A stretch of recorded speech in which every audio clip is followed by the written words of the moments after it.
kisah-kisah misteri dari ranah Kalimantan Timur, dan ini tuh akan update terus. Yang wajahnya setengah hancur serta gak ada kakinya guys, jadi cuman badan ke atas lalu sebelah wajah ini hancur. Tuh akhirnya entah mengapa mata batinnya Riko ini seakan terbuka sehingga dia dapat melihat hal-hal yang tidak kasat mata. Hai gengs, welcome to Forbia di Cahaya. Cerita horor yuk.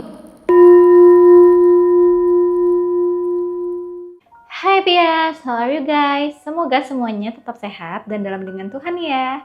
Kenalin semuanya, aku Forbia. Di sini aku menceritakan cerita horor yang menurut aku menarik. Nah, semoga cerita horor yang menurut aku menarik ini bisa menarik juga buat kalian. Cerita horor kali ini datangnya itu dari Kaskus guys. Ini aku nemu satu forum, nama forumnya itu Kisah-kisah misteri dari ranah Kalimantan Timur, dan ini tuh akan update terus. Dan ini udah lama loh, dia itu dibangun threadnya ya dari tanggal 29 Desember 2014 sama seorang kaskuser yang namanya Mama Hisha. Dari sekian banyak cerita di page 1, ada satu yang menurut aku ini menarik buat aku. Jadi ceritanya itu dari cerita ketiga yang dikirimkan kepada forum dan thread Kaskus ini. Pengalaman horor nyata ini terjadi sama seseorang yang bernama Riko. Pada tahun 2007, saat itu Riko sedang bekerja di daerah Kalimantan, tepatnya itu di daerah Kalimantan Timur, Kutai Barat, Gunung Bayan. Saat itu Riko ini bekerja sebagai salah seorang pegawai tambang guys. Jadi kebayang ya kalau tempatnya ini secluded gitu, nggak di tempat yang ramai manusia, jadi jauh dari perkotaan. Jadi pada suatu malam si Riko ini ditugaskan untuk masuk shift malam nih, karena bagian departemen operation ini lagi kekurangan orang.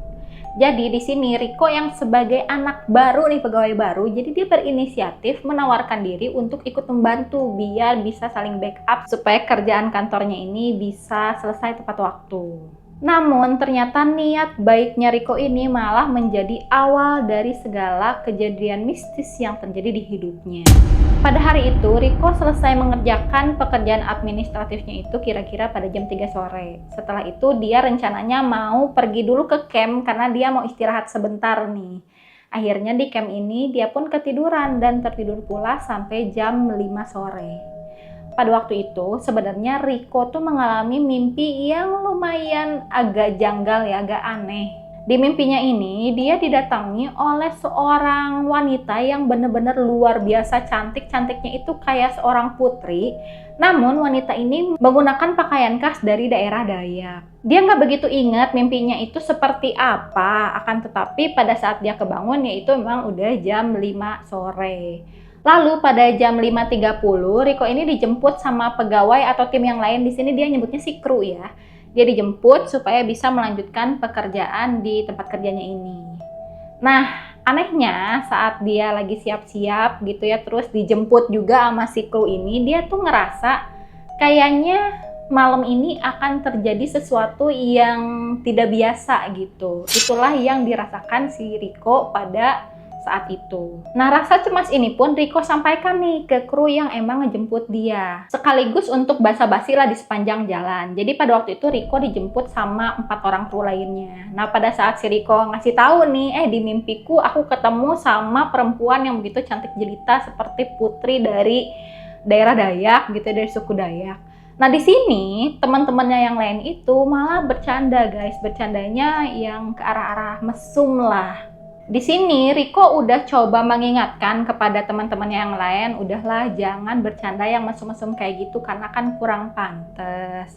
Cuman di sini tetap aja ya, namanya mungkin laki-laki berada di hutan, gak ada perempuan, jadi ya hiburannya ada di imajinasinya masing-masing dan mereka malah nge-encourage si Riko. Katanya enak malah mas, ini di hutan dingin-dingin gini, terus ketemu perempuan cakep gitu, sekaligus bisa menghangatkan. Riko sendiri sebenarnya perasaannya udah kayak, ini salah nih cerita, jadi gak enak hati gitu. Makanya sepanjang perjalanan melanjutkan perjalanan mereka ini, si Riko ini perasaannya agak ganjel. Terutama saat mereka memang lagi melintasi hutan belantara yang menjadi satu-satunya akses ke tempat pertambangan mereka. Dan bener aja guys, tiba-tiba mobil mereka ini mogok. Ditambah lagi dengan suasana yang mulai gelap, sendirian pula mereka di situ, jadi suasananya agak sedikit mencekam. Cuman di sini Riko memberanikan diri untuk turun buat mengecek kira-kira apa sih yang salah dengan mobil mereka.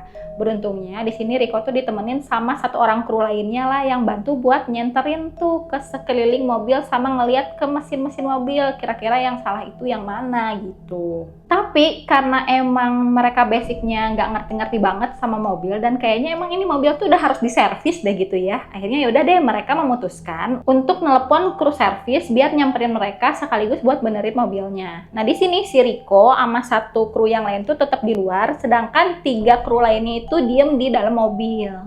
Tepatnya pada jam 9.30 atau setengah 10 malam, di sini perasaannya si Riko ini makin gak karu-karuan. Dia ngerasa ada sesuatu yang aneh yang bakal terjadi, tapi dia pun di sini gak tahu apa. Terus gak lama dari simpang jalan, dia melihat ada sesosok perempuan ini jalan secara perlahan menghampiri mereka. Dari jauh si Riko emang udah bisa ngelihat sosok wanita ini ya, dan dia lihat tuh, wih ini perempuannya nggak kalah cantik nih dari yang dia mimpiin sore tadi. Ini tetap cantik juga gitu.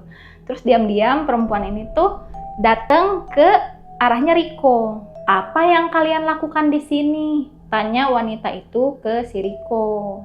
Di sini Riko pun menjawab dengan sopan, ngasih tahu kalau mobilnya ini lagi rusak. Perempuan ini tuh nanya lagi ke Riko, emang kalian nggak takut nih di sini malam-malam sendirian kalian doang gitu. Terus Rikonya balas lagi, nggak apa-apa, selama kita di sini dengan hati yang baik dan tanpa maksud yang jahat, segalanya akan baik-baik saja. Itulah jawaban si Riko ke perempuan ini.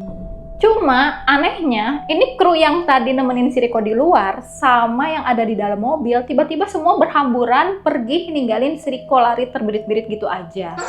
Di sini si Riko kaget gitu, kenapa kalian kok lari gitu ya? Tapi yang lain tuh nggak ada yang mau ngejawabin si Riko, malah bener-bener menghindar. Wanita yang di sebelah si Riko juga nanya ke si Riko, kenapa ya teman-teman kamu tuh pada kayak gitu? Di sini Riko jawab, ya nggak tahu lah, pada aneh kali mereka. Akhirnya Riko dan wanita ini pun memutuskan untuk berbincang-bincang lah. Jadi ngobrol aja gitu santai. Si perempuan ini tuh nyeritain juga, oh aku sebenarnya dari suku Dayak nih. Suku aku tuh kayak gini. Jadi mereka benar-benar berbagi informasi, berbagi pengetahuan. Dan bagi Riko itu adalah percakapan yang lumayan menyenangkan, apalagi bisa sekalian killing time nungguin si kru servis datang untuk benerin mobil. Nah, nggak lama, akhirnya sekitar jam 11-an, kru servis ini akhirnya tiba nih di lokasi. Selain itu, krunya yang ngikut si Riko juga ngintilin si kru servis ini. Jadi, berbondong-bondong ngedatengin si Riko. Dan akhirnya wanita ini pun pamit sama Riko, lalu mengucapkan terima kasih sambil memberikan pesan bahwa tuannya itu menyukai Riko. Di sini si Riko lumayan kaget, tuannya tuh yang mana gitu, tuannya si cewek ini. Akhirnya si cewek ini ngasih foto nih ke si Riko. Ini loh tuan saya, dia itu seneng mas sama mas Riko gitu. Pas si Riko lihat, wah ini cewek yang ada di mimpi saya nih gitu kan. Terus sambil dia memperhatikan si foto ini, dia sempat mikir, ya udahlah si cewek ini nih rencananya mau dianterin deh sekalian nanti kalau ngelewatin jalannya dia gitu. Tapi pas dia mau nawarin tumpangan ke cewek ini, si cewek ini tuh udah nggak ada, udah hilang. Nah nggak lama nyampe nih si krunya si Riko ini sama si kru servis yang buat benerin mobil. Terus mereka tuh sontak langsung nanya ke Riko, Pak Riko, kok Pak Riko nggak lari sih? Nah di sini si Riko justru malah aneh, kenapa saya harus lari? Akhirnya krunya Riko pun ngasih tahu bahwa sosok wanita yang menghampiri Riko ini di penglihatan mereka adalah sosok wanita yang wajahnya setengah hancur serta gak ada kakinya guys. Jadi cuman badan ke atas lalu sebelah wajah ini hancur. Di sini Riko pun termenung karena yang dia lihat gak kayak gitu. Akhirnya Riko pun ngasih tahu nih ke timnya yang lain, yang saya lihat nggak kayak gitu kok, yang saya lihat merupakan sosok perempuan yang cantik jelita. Karena mereka nggak percaya, akhirnya Riko pun ngasih nih selembar foto yang tadi dikasih. Nih, kalau nggak percaya nih, ini ada sosok wanita lain nih yang ditunjukin tadi sama si mbaknya yang barusan udah pergi katanya. Terus ditunjukin ada foto wanita yang muncul di mimpinya Riko kan. Yang tadi tuh cantik, hampir kayak gini, tapi yang ini lebih cantik lagi, kata Riko kayak gitu. Mereka pun akhirnya terheran-heran saat melihat sosok yang ada di pas foto tersebut. Terlihat memang foto wanita cantik dengan menggunakan busana khas adat Dayak. Akhirnya besoknya ini Riko diantarlah ke kepala suku Dayak yang ada di daerah situ. Setelah itu ya ditunjukkanlah si pas fotonya.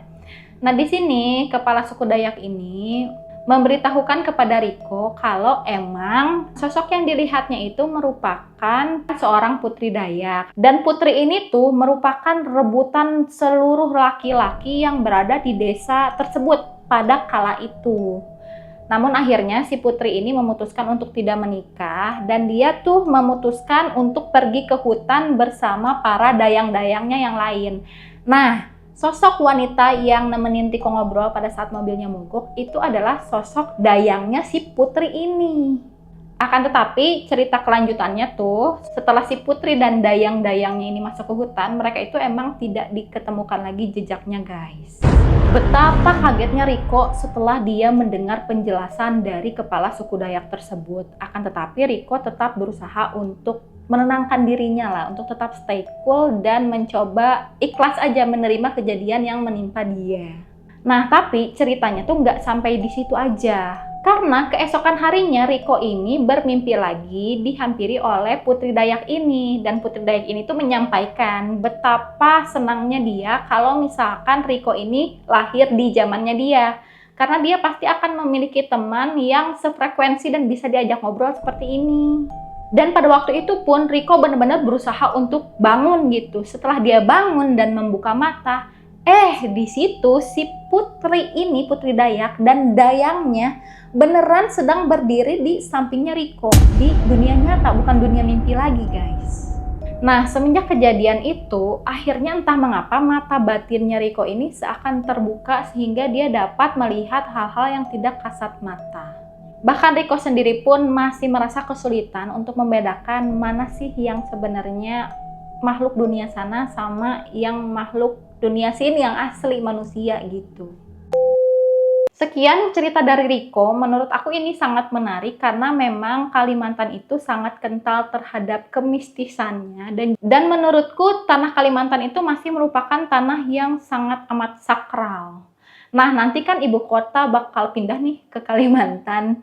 Apakah akan terjadi hal-hal yang unik gitu ya? Mari kita tunggu aja ceritanya kalau emang IKN itu udah dihuni ya guys ya.